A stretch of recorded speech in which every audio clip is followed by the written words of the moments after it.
La paz del rey dividía al mundo heleno en dos partes, dependientes ahora del monarca persa, una directamente, la otra en forma indirecta. Los griegos habían derrochado la herencia de su edad de oro, habían renegado de sus héroes y grandes políticos, y lo más humillante, tenían que inclinarse ante un enemigo a quien pudieron vencer por tierra y mar. Su pugna en sojuzgarse mutuamente había provocado esta lamentable situación. ¿Por qué los espartanos traicionaron así el honor de Grecia? Solo hay una explicación posible: su pánico al ver con qué rapidez los atenienses levantaron las murallas de Atenas. El temor de que Atenas recobrara su antiguo poderío se convirtió en idea obsesionante. De ahí su afán de buscar la paz a cualquier precio, y de tal manera que los demás griegos quedasen aislados e incapaces de unirse contra Esparta y arrebatarle la hegemonía. De las campañas realizadas por Conón nada quedaba. Una vez más los espartanos lograron su objetivo: quebrantar la unidad de sus rivales y servirse de ellos para conseguir cuanto ambicionaban. Vigilaban ahora a los griegos de los demás estados como a sus propios vecinos. Desde la conclusión del tratado de paz obligaron a los tebanos a sacrificar su posición de ciudad directora de Beocia, deshicieron la alianza entre Atenas, Tebas y Corinto y demás polis griegas, y con ayuda persa designaron gobernadores en varias partes. Los sátrapas persas oprimieron más que nunca a los griegos indefensos del Asia Menor. El gobierno espartano sembró en la Hélade un odio que daría más tarde sus frutos. La hegemonía de Tebas. Después de la sujeción de Atenas, los espartanos temieron a Tebas más que a ninguna otra ciudad. El rey Agesilao, sobre todo, sentía rencor hacia los tebanos, pues por su culpa se había visto obligado a suspender la prometedora campaña de Asia. No perdía ocasión para obstaculizar su existencia. Puso guarnición espartana en Beocia, junto a Tebas, y constituyó unos gobiernos formados por 10 hombres, de carquías, filo-espartanos, en las ciudades beocias, mientras los tebanos resentidos esperaban el momento de reanimar la liga beocia y lanzarse contra Esparta. Pero antes de conseguirlo sufrieron otra prueba aún más humillante: los tiranos se instalaron en su misma urbe. Aunque Doria, como los lacedemonios, solo una minoría de la población tebana simpatizaba con Esparta, y gracias a ella pudieron los espartanos realizar uno de sus atentados más brutales. En 382, un ejército espartano que iba camino de Tracia asaltó la fortaleza de Tebas. Nadie la defendía aquel día porque se celebraba una fiesta religiosa consagrada a las mujeres, y en tal fecha les estaba prohibido a los hombres salir de sus casas, por lo que los espartanos se apoderaron de la ciudadela sin ninguna dificultad. Nadie se atrevía ahora a oponerse a los espartanos. Por una parte estaban apoyados por el rey de Persia, y por otra el tirano Dionisio I de Siracusa se había convertido en su aliado. Fuera de haber derramado su sangre por la causa común cerca de la ciudad de Platea en 479, los beocios no habían laborado mucho por el engrandecimiento de Grecia, pero después de la guerra el orgullo espartano los hizo cambiar de parecer. Los beocios llegaron a solidarizarse con los oprimidos atenienses y a acoger con hospitalidad a cuantos huían del terror de los 30 tiranos. Los tebanos más ricos y prestigiosos de entre los exiliados planearon una conjuración encabezada por el joven Pelópidas, con el fin de asesinar a los oligarcas y liberar a Tebas. Así, una tarde lluviosa de diciembre de 379, lograron entrar a Tebas 7 conjurados disfrazados de campesinos que se escondieron en casa de un amigo. Otro de sus cómplices supo desenvolverse tan bien en la política local que ocupaba el cargo de secretario de los oligarcas. Gracias a él, los conjurados consiguieron cumplir su misión. Este invitó a un festín a 2 de los 4 tiranos, que se efectuó el día siguiente por la tarde. Cuando los invitados estuvieron bastante borrachos, entraron 3 mujeres tocadas con velos y primorosos vestidos. Tomaron asiento junto a los 3 hombres y a una señal convenida levantaron sus velos. Sacaron los puñales ocultos en los vestidos y asesinaron a los 2 oligarcas. Sus colegas también fueron apuñalados por los conjurados. De este modo infamante murieron estos hombres que habían abierto las puertas de su patria al enemigo. Inmediatamente los conjurados se dirigieron hacia donde penaban 150 prisioneros políticos, pusieron fuera de combate al jefe de la prisión y liberaron a aquellos que habían sido encarcelados por el pecado de defender la patria. Después mandaron emisarios por toda Tebas anunciando que la ciudad era ya libre y que todos los tebanos amantes de la libertad debían presentarse armados en la plaza de la ciudad. Al rayar el alba, Pelópidas y los suyos presidían allí una asamblea popular. Los sacerdotes coronaron de laurel a los 7 conjurados, les agradecieron en nombre de los dioses tutelares de la ciudad y el pueblo delirante los eligió por jefes. Los 7 jóvenes aprovecharon el entusiasmo general para atacar enseguida la fortaleza. Los 3 comandantes espartanos ofrecieron rendirse si les dejaban evacuar la guarnición. Los tebanos aceptaron. Cuando salieron las tropas, los tebanos no pudieron contener su odio contra los traidores de su pueblo, algunos de los cuales fueron capturados y ejecutados.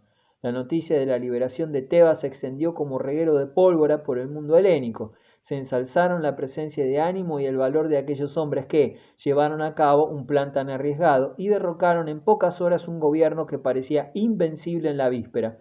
La alegría de ver que el orgullo espartano había perdido uno de sus puntos de apoyo era inenarrable.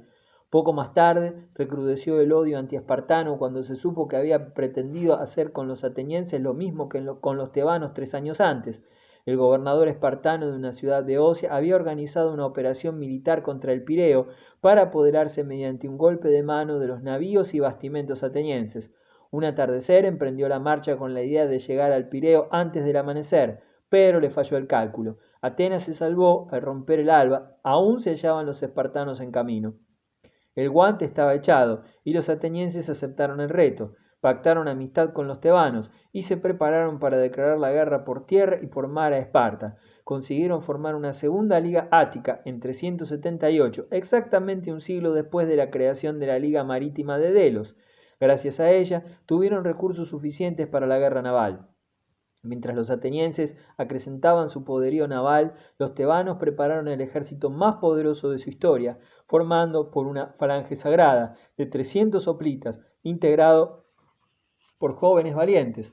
Además de esta falange sagrada, los tebanos contaban con algo que también contribuyó a la eficacia de su ejército, un jefe y un estratego excepcional, Epaminondas, quien inició una nueva fase en la historia de Grecia.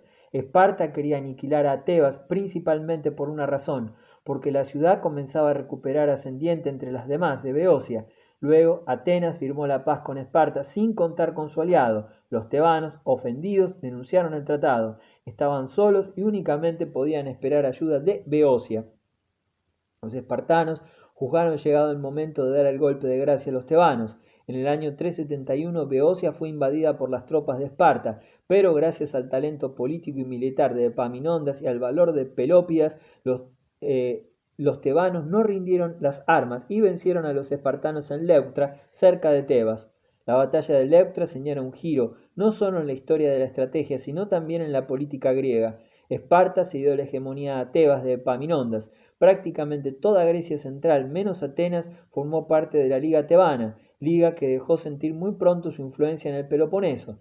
Epaminondas, al frente de un ejército, invadió la Laconia y la arrasó. Los ilotas se sublevaron en Mesenia. De Italia, Sicilia y África llegaron navíos atestados de descendientes de mesenios que retornaban a sus antiguos hogares para adorar a sus dioses en la tierra de sus antepasados.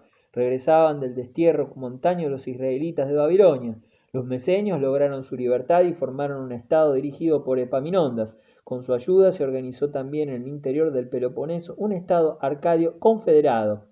Pocos países como la antigua Arcadia han dado pábulo a mitos paradisíacos.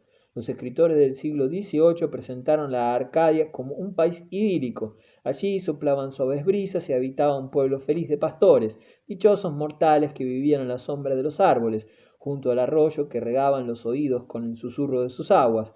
Unas veces los pastores contemplaban los rebaños que pasían tranquilamente, otras, las más, hablaban de lindas cosas o danzaban al son de sus rabeles. Mundo idílico el de la Arcadia poética. Pero otra era la Arcadia de la realidad, un país de pastores, ciertamente, pero con tierras pobres y poco dispuestas para la vida idílica. Eran toscos y primitivos como sus montañas. Más tarde también las ciudades de Acaya se aliaron a Tebas, pero la carrera política de Epaminondas cortóse de pronto antes de poder realizar sus proyectos, pues en el año 362 murió luchando en Mantinea, ciudad arcadia enemiga de Tebas. La muerte de Epaminondas significaba para Tebas el más rudo golpe que podía recibir. De nuevo la ciudad sufría una pérdida irreparable. 2 años antes había caído Pelópidas en una guerra contra Tesalia. La muerte de este amigo de Epaminondas fue también sentida por el pueblo, al que sacrificó su juventud para librarlo del opresor. Solo él hubiese podido recoger el mando que dejaba Epaminondas. Al saber los tebanos la muerte de Epaminondas, firmaron la paz. La obtuvieron a costa de perder su hegemonía. El papel de Tebas finalizaba en el momento en el que a los rudos beocios les faltó el genio de Epaminondas. La gloria efímera de Tebas solo sirvió para frenar el poder y la influencia de Esparta y Atenas. Como anteriormente estas, también Tebas consiguieron con más facilidad debilitar a sus rivales. Algo parecido ocurrió con la nueva hegemonía naval ateniense. Cuando a los atenienses les venía el viento de popa, sus aliados acusaban los de imperialistas, quizás con razón, y desertaban. Varias islas costeras del Asia Menor abandonaron entonces la nueva Liga Ática, estado de cosas que se presentaba de maravillas a las intrigas persas. Atenas, Esparta y Tebas estaban exhaustas. Ningún estado descollaba en Grecia. Después de tantos esfuerzos desmesurados, los griegos degeneraron en hedonistas, es decir, engolosinados con los placeres. Para la masa popular, sobre todo en Atenas, nada llegó a ser más importante que las fiestas y las funciones teatrales gratuitas. No necesitaban trabajar, pues el Estado subvencionaba a cuantos cumplían sus pretendidos deberes ciudadanos y los alimentaba sin exigir nada a cambio. El ateniense medio solo veía en el Estado un organismo encargado de distribuir subsidios y organizar festejos. El servicio militar regular desapareció y la defensa de la ciudad se confió a mercenarios. Todos hablaban de sus derechos, pero casi nadie de sus deberes. El fraude y las prevaricaciones se volvieron habituales, siendo inútiles los organismos de control. Creyóse que nuevas leyes estimularían los sentimientos cívicos y se prolongaron infinidad de decretos. El resultado fue que nadie se entendió en este dedo de leyes y reglamentos, y en la práctica cada ateniense obraba a su antojo. Lo positivo de la democracia ateniense se iba borrando, en tanto que los gérmenes del desorden involucrados en todo régimen crecían sin obstáculos. La vida social y privada perdió serenidad y tornóse frívola. Los ciudadanos solo hablaban de las hetairas o de las postreras innovaciones culinarias. La ciudad paladeaba los comentarios sobre las ingeniosas frivolidades de la última orgía. Así, poco a poco, el clima intelectual de Atenas se redujo al de una ciudad de provincia. Sicilia entre el 413 y el 336 a.C. Los cartagineses eran para los griegos de Sicilia lo que los persas para los griegos de la metrópoli. Al perder Atenas la égida de la libertad helénica y su posición hegemónica, sus enemigos mortales, Persia y Cartago, reaparecieron en el escenario que abandonaron después de Platea, Micala e Himera. Mientras el rey de Persia se interesaba por los jonios, los cartagineses pusieron pie en Sicilia. Llegado el momento catastrófico para las ricas ciudades de la costa occidental de la isla, una tras otra fueron asaltadas por las hordas mercenarias que Cartago reclutó entre los bárbaros del Mediterráneo occidental. Corrió la sangre. Los hombres capaces de sostener las armas lucharon hasta morir. Ancianos y niños fueron asesinados y las mujeres reducidas a la esclavitud. A Acragas, situada en la costa meridional, le llegó el turno años después. Era más poderosa que sus vecinas y estaba habitada por cientos de miles de personas. Situada en una de las regiones más fértiles de la isla, poseía ricos viñedos y olivares. Sus habitantes mantenían lucrativo comercio en las costas de África gracias a sus ricas cosechas. Acragas era inmensamente rica, como lo muestran sus templos, peristilos, estatuas y demás obras de arte. La desgracia se abatió sobre la ciudad cuando en 406 llegó a sus muros un potente ejército cartaginés. Sicilia entera tembló de terror. Los habitantes de Acragas, aprovechando sus fuertes murallas y la situación ventajosa de la urbe, en la cima de una roca escarpada que dominaba toda la llanura, rechazaron con facilidad el ataque púnico. Siracusa envió rápida ayuda a Acragas, pero el general cartaginés mandó tropas contra la columna de socorro. Los siracusanos, ayudados por los sitiados, vencieron a los cartagineses. Sin embargo, los generales siracusanos no aprovecharon aquella ocasión de aniquilar al enemigo. ¿Por qué? En Acragas se decía que por corrupción e indiferencia hacia la causa común. Gracias a las tropas de socorro, la ciudad quedó aliviada. Además, los siracusanos se apoderaron de las provisiones en el campamento de los cartagineses y estos empezaron a sentir hambre.